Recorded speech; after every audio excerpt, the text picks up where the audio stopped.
My thoughts on the situation, and we actually have a few clips today we're going to show you guys. Rafael Stone was speaking about the situation I played after I talked.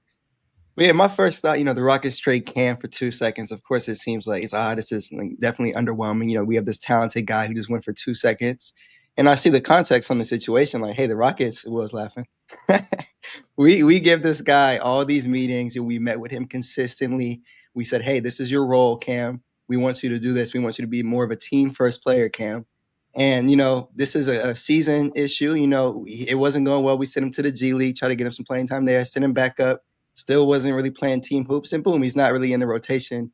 So yeah, again, like they don't have the time when they say we're not a developmental team right now. It's like, hey, yeah, we have a lot of young guys on the team that aren't perfect, but they produce to winning basketball. At the moment, Ken Whitmore was not producing to winning basketball. When you have a roster trying to win a championship, you just acquire, Kevin Durant, Dorian Finney-Smith, and these guys are going to try to get to the chip.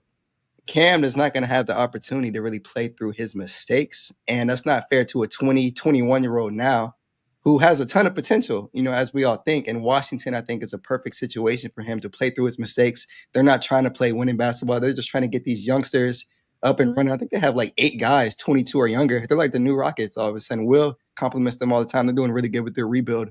So, yeah, a ton of young guys. And Cam's going to fit right in over there. But in Houston, he makes some mistakes. He's pulled right out the game, and rightfully so. I can see why he's frustrated. And to the Rockets, again, we're trying to win. We're trying to win some basketball games. So I'm sorry. So yeah, I think it's a good situation. Go ahead, Will. I'll say before you play the clip, I want to say something, so I'll let you finish.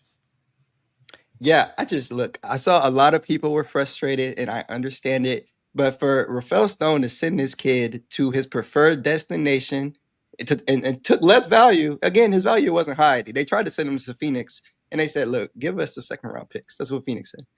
So we said, "Cam, look, we're going to send you to your preferred destination, your hometown team.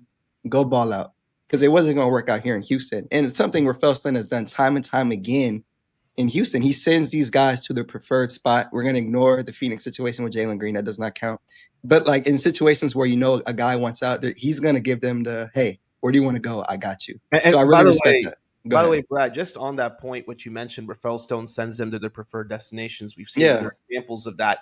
That helps you. That gives you good karma. That gives you good vibes when you're out in free agency. And I know we're going to talk about this later, but when you're doing contracts that include mutual options or non-guaranteed or roller coaster deals, or kind of deals that help you stay outside of the first apron or you stay out of hard cap because you see these ahead of time and work with an agent on those, that shows good graces by the agent to you. Yep. And that's because agents know that the Rockets will do good by them if they ever need to in the future. I just want to make that point clear that Rafael Stone and his front office have done an excellent job these last 3 to 4 years of building good relationships with agents across the league.